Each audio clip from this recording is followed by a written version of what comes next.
Oui, bonjour. J'écoute un cours de Alain Aspect, le photon, onde ou particule. La probabilité de détecter en coïncidence est proportionnelle au produit de l'intensité ici et de l'intensité là multiplié par le coefficient de réflexion et le coefficient de transmission. Voilà. Et puis, je compare Super charmant. et je m'aperçois que c'est... Ça me chatouille dans l'oreille gauche encore. Il y a des fils qui se fabriquent. Ces barres, c'est pour dire que en fait, je vais répéter l'expérience un grand nombre de fois et que je vais être obligé de prendre des moyennes. Peut-être que je vais lui mettre un coup de charbon dans la gueule. Qui est que la moyenne du carré n'est pas égale au carré de la moyenne, sauf dans des cas particuliers, et c'est là que le théorème de Cauchy-Schwarz va nous aider. Parce que le théorème de Cauchy-Schwarz, maltraitant sur araignée. La valeur moyenne du carré est supérieure ou égale au carré de la moyenne. Accrochez-vous, il n'y en a pas pour longtemps. Ce qui fait que si je fais le rapport de cette quantité par ce produit, eh bien le fait que la moyenne du carré soit supérieure ou égale au carré de la moyenne me dit que la probabilité de coïncidence doit être supérieure ou égale au produit des probabilités simples. Or, tous ces nombres sont des nombres que je peux mesurer. Et que me dit ce raisonnement? Ce raisonnement me dit que si je peux décrire ce qui se passe ici comme une onde, alors c'est plus une question de distinguer entre 0 et pas 0, mais c'est une question de savoir si la probabilité de coïncidence est supérieure à un certain seuil ou pas supérieure à ce seuil-là. Si c'est inférieur à ce seuil, ça ne peut pas être une onde. C'est trop faible. Et la seule possibilité, c'est que ça va soit d'un côté, soit de l'autre. C'est que c'est donc une particule. Voilà le test que nous avons mis au point. Donc, pour une onde, on s'attend à ce que le rapport soit plus grand que 1, mais pour une particule, ce sera plus petit que 1, et on peut donc distinguer. Alors, la première expérience que nous avons faite, et qui, je pense, a surpris pas mal de gens, c'est que nous avons commencé par régler le compte de toutes les tentatives de prouver qu'un photon interfère avec lui-même en ayant des lumières extrêmement atténuées. Et pour ça, nous avons fait l'expérience suivante. Nous avons pris une source ordinaire, si je veux, pas notre source compliquée, une diode électroluminescente, qui émettait une petite impulsion très brève. Nous avons atténué cette impulsion par un facteur tellement énorme qu'en moyenne, dans chaque impulsion, il y avait une énergie associée à 1/100 de photon. 1/100 de photon. Alors encore une fois, je vous ai dit, on ne peut pas couper les photons en morceaux. Donc qu'est-ce que ça veut dire 1/100 de photon? Ça veut dire que 99 coups sur 100, il n'y a rien, et un coup sur 100, il y a un photon. Mais attention, quand on fait la théorie, en fait ce que la théorie nous dit, c'est qu'on s'attend à une distribution de Poisson. Et la distribution de Poisson, même quand la probabilité d'avoir 0 est très grande, et que la probabilité d'avoir 1 est petite, 1/100 ici, la distribution de Poisson nous dit qu'il y a aussi une certaine probabilité d'en avoir 2, d'en avoir 3, d'en avoir 4.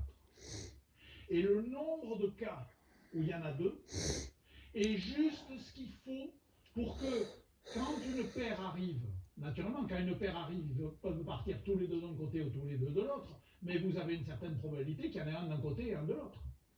Et dans la distribution de Poisson, il y a juste la quantité de paires qui va bien pour que ça se comporte comme une onde.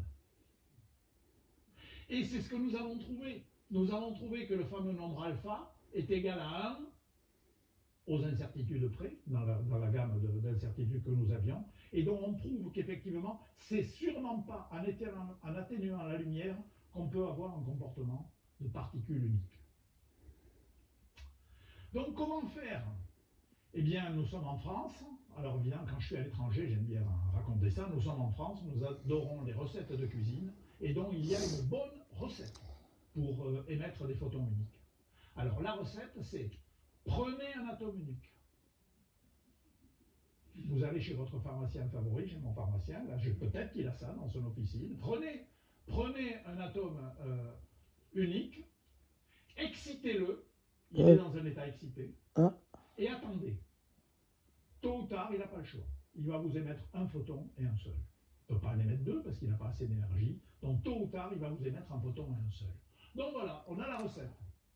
Sauf que, quand on a réfléchi à tout ça, au début des années 1980, eh bien, la question qui se posait, c'est qu'il n'y avait pas de marchand de photons uniques.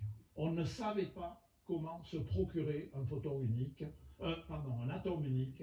On ne savait pas comment faire pour avoir un atome unique. Et là, nous avons mis au point une méthode pour isoler un atome unique. Et alors l'idée qu'on a eue, parce que ça correspondait à l'appareillage qu'on avait, c'est qu'on n'a pas fait ce qui vous viendrait naturellement à l'esprit, c'est-à-dire de dire on va prendre une vapeur très diluée et avec un microscope, on va regarder un petit volume et il y en aura un dedans. Ça me chatouille dans l'autre oreille maintenant. Je suis en train de me mettre du cerveau là. Alors je vais vous expliquer comment on a réussi à dans l'oreille isoler les gauche. atomes uniques dans le temps. Cette source-là, cette usine à gaz, on peut le dire, elle nous avait permis de produire des paires de photons. Donc en excitant des atomes, il y avait beaucoup d'atomes excités simultanément. En excitant des atomes, dans cet état excité, on assistait à la réémission non pas d'un photon, mais de deux photons, parce que la structure des niveaux était... Donc c'était, je prends un atome, et puis il émet un premier photon, vert, et un deuxième photon, violet. Le problème, c'est qu'il n'y avait pas un seul atome, c'est qu'on avait, comme je vous dis, on ne savait pas isoler un atome unique. Donc on avait beaucoup d'atomes excités à la fois. Seulement, on avait des temps qui nous permettaient de faire la chose suivante. En moyenne, parce qu'il y avait beaucoup d'atomes excités. C'est une araignée qui m'envoie des fils, c'est comme des photons, elle fait ses expériences. C'est évident. En moyenne, on observait 1 million de cascades par seconde. C'est-à-dire que le temps moyen entre deux cascades était de l'ordre de 1 microseconde. Mais ici, la durée de vie de l'état intermédiaire ici est 5 nanosecondes. Et une durée de vie de 5 nanosecondes, alors une nanoseconde, c'est un milliardième de seconde. C'est donc un millième de microseconde. Et donc, une durée de vie de 5 nanosecondes, ça ne veut pas dire qu'on attend 5 nanosecondes. Ça veut dire que ça peut se passer très vite, de temps en temps un peu plus lentement, mais rarement beaucoup plus que 5 nanosecondes. Maximum 10. C'est une loi de probabilité, une fois de plus. Maximum 10 nanosecondes. Et 10 nanosecondes, c'est 1/100e de l'intervalle de temps moyen entre deux cascades. Et donc, si on pensait à la façon dont les photons étaient émis, ça veut dire qu'on avait quelque chose du genre vert-bleu, puis plus rien pendant un long moment. Puis vert-bleu, et puis plus rien pendant un très très long moment. Et donc l'idée a été de dire, on va détecter le photon vert, et pendant les 10 nanosecondes qui suivent, on aura un photon bleu et un seul, et la probabilité d'en avoir un autre qui vient dans l'autre atome, on peut la calculer, elle est complètement négligeable. Donc voilà comment on a isolé les processus à un atome. Et donc, on a fait l'expérience, on a mesuré probabilité de détection simple, probabilité de détection coïncidence, et donc on a trouvé le fameux paramètre alpha qui vaut nécessairement 1 ou plus en cas d'onde, on l'a trouvé très nettement plus petit que 1. Vous voyez ici, 0,18 plus ou moins 0,06. Alors vous allez me dire pourquoi pas 0 ? Parce que comme je l'ai dit, une expérience, c'est une expérience. Dans une expérience, vous avez des facteurs, vous avez du bruit de fond. Les détecteurs qui sont là, de temps en temps, parce qu'ils ne sont pas à une température de zéro absolu, il y a un peu d'agitation, de temps en temps, paf, il y a un électron. L'araignée pourrait faire ses expériences ailleurs que dans mes oreilles. Vous pouvez avoir des rayons cosmiques qui arrivent sur le toit c'est gênant et qui provoquent une gerbe de particules dont certaines vont exciter vos photomultiplicateurs. Donc il y a toujours un peu de bruit de fond. Mais ce bruit de fond était vous sentez des fils. C'est horrible. Alpha reste nettement plus petit que 1. On avait donc clairement ce qu'on appelle une anticorrélation. Anticorrélation, ça veut dire si c'est ici, c'est pas là, ou si c'est là, c'est pas ici. Et donc le comportement de particules. Alors bien sûr, je vais le faire de l'autre côté. La question initiale, c'est lorsque j'ai une particule comme ça, est-ce qu'elle va avoir un comportement d'onde? Et donc bien sûr, ce qu'on avait en tête, c'est qu'une fois qu'on aurait démontré qu'on avait une particule et une seule dans le système, eh bien, on essaierait de savoir si on arrivait à faire des interférences. Alors l'interféromètre qui est ici, l'idée est extrêmement simple. Dans la première expérience, on avait un détecteur ici et un détecteur là. On enlève les détecteurs, on recombine les deux faisceaux, et ça c'est un interféromètre qui est connu depuis la fin du 19e siècle, qui s'appelle un interféromètre de Mars-Sender, dans lequel on pense en termes d'ondes. L'onde arrive ici, elle se coupe en deux, on la recombine ici, et puis la lumière va sortir soit d'un côté, soit de l'autre, en fonction de la différence des chemins qui sont ici. Si les deux chemins sont strictement égaux, la lumière va sortir ici. S'il y a une demi-longueur d'onde en plus d'un côté par rapport à l'autre, elle va sortir de l'autre côté, et on montre qu'en fonction de la position de ce miroir, eh bien, on s'attend à une modulation sinusoïdale des probabilités d'arriver ici ou là, si ça se comporte comme une onde. Et donc, on pose la question, est-ce qu'on observe bien cette modulation quand on change la position du miroir? Alors, il faut savoir que cette position du miroir, il ne s'agit pas de la changer de beaucoup, hein. Il faut contrôler, on va dire, au centième de micromètre. Donc, le micromètre, c'est le millième de millimètre. Donc, ce n'est pas beaucoup. Mais en fait, il y a des systèmes qui sont ce qu'on appelle des cales piézoélectriques, et en appliquant une tension dessus, on arrive un peu à allonger ou raccourcir la cale, et en contrôlant bien la tension, on y arrive. Bon, il y a des problèmes techniques, mais on y arrive. Et donc, nous avons fait cette expérience. Alors, à cette époque, on était en 1985, on n'avait pas encore des ordinateurs pour tout enregistrer, etc. Donc, je vous présente la façon dont on recueillait les résultats à l'époque. Donc, qu'est-ce qu'on fait?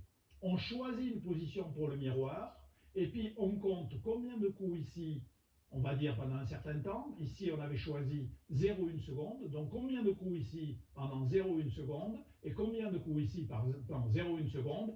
On déplace un peu le miroir et on recommence. Et voilà, les résultats sont ici. Alors, vous voyez qu'il n'y a rien à voir, si j'ose dire.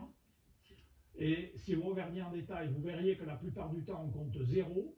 Quelquefois, on compte 1. Quelquefois, on compte 2, 3, 4, 5. Et puis voilà. Bon, et pareil de l'autre côté. Donc, ça, on connaît bien. On est physicien. Ça veut dire qu'on a été trop pressé. Il faut attendre un peu plus pour que la statistique s'améliore. C'est comme dans les élections, hein. Si vous avez qu'un bureau, vous n'avez pas encore le résultat de toutes les élections. Donc, on attend un peu plus longtemps. 1 seconde à chaque position. Et là, on voit qu'il y a des positions où ici, on a beaucoup de coups. Un peu plus loin, on n'en a quasiment aucun. Ici, beaucoup. Ici, quasiment aucun. Alors, on se dit, ça ressemble vraiment à des interférences. Et donc, on est encore plus patient. Maintenant, on va attendre 10 secondes à chaque position. J'aime bien montrer ça parce que ça vous montre le miracle de l'amélioration statistique quand vous augmentez le nombre de données. Et là, vous avez une magnifique modulation sinusoïdale. De l'autre côté, vous avez une magnifique modulation sinusoïdale. Et vous voyez bien sûr que le maximum qui est ici correspond au minimum qui est là, et vice-versa. Donc, il n'y a aucun doute que ce photon unique, quand on l'envoie là-dessus, eh bien, il va se comporter comme une onde. On a un comportement ondulatoire non ambigu. Alors, je vais vous présenter une expérience moderne qui a été faite par nos amis et, on va dire, anciens étudiants à l'École normale supérieure de Cachan, qui maintenant est en train de devenir l'École normale supérieure de Paris-Saclay, puisqu'ils sont en train de déménager de Cachan vers Paris-Saclay. Et ces jeunes gens, au début des années 2000, avaient mis au point une source qui permettait d'émettre les photons un par un. Et comment ils avaient fait? Eh bien, ils avaient appliqué la recette. Ils avaient étalé une solution très diluée de molécules fluorescentes sur une lamelle de microscope. C'était tellement dilué que les molécules étaient bien séparées. Et ils avaient réussi, avec ce qu'on appelle un microscope confocal, et en excitant ces molécules, ils avaient réussi à en viser une et une seule, et donc le schéma marchait. Vous en avez eu une seule, vous l'excitez, paf, elle vous remet un seul photon. Alors en plus, c'était particulièrement astucieux, parce que pour ceux qui savent lire les niveaux atomiques, on voit qu'on excitait avec une longueur d'onde assez courte, enfin dans le vert, et puis à cause de l'état des niveaux, ça réémettait un photon rouge. Et on a utilisé ce qu'on appelle un miroir dichroïque. Un miroir dichroïque, ça fait partie de toutes ces petites merveilles que vous avez dans tous vos appareils pour projeter, etc. C'est un miroir qui est capable de transmettre le rouge et de réfléchir le vert, par exemple. Donc, vous voyez votre faisceau vert qui excite là, puis si éventuellement la lumière revient, elle vient là, et par contre, le photon rouge unique, il arrive là. Donc, voilà une magnifique source de photons uniques qui suit la recette. on prend une molécule unique, on l'excite, elle émet un photon et un seul, et donc ils ont vérifié que alpha vaut nettement moins que 1.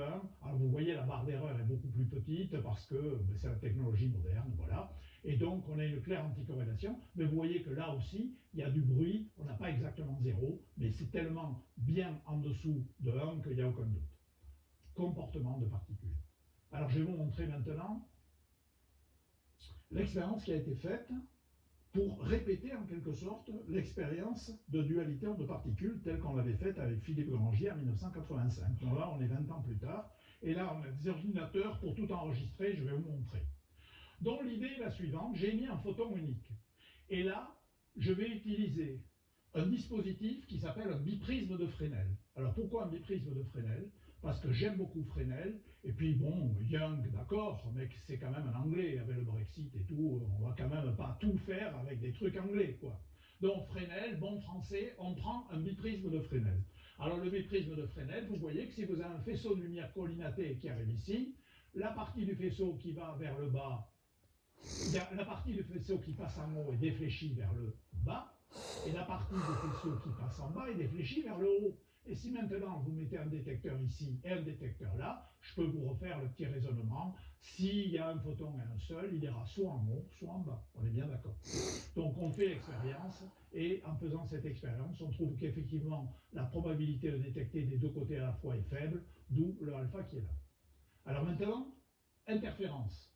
Alors en fait, le biprisme de Fresnel n'avait pas du tout été inventé par Fresnel pour faire les expériences que je vous décris là. Il avait été inventé précisément pour une expérience d'interférence. Une expérience dans Bon, voilà, laquelle je fais une petite séance et à l'endroit où les faisceaux se croisent, pour la on calmer. va avoir interférence. Je sens les Donc, films. qu'est-ce qu'on fait? Chaque fois qu'elle en file, je le sens dans le creux de On l'oreille. va regarder C'est maintenant horrible. à l'endroit où les deux faisceaux se croisent. Ah, ils sont On met bien une payés caméra ma gueule. CCD, capable de détecter les photons un par un.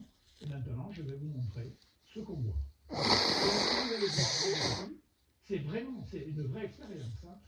On va voir arriver les photons un par un sur le CCD, Couple Charge Device, sur la caméra qui est là. On va voir arriver les photons un par un. Donc il faut que je lance le petit, si je trouve. C'est vraiment un truc de idiot ce qu'on m'a fait. C'est bête.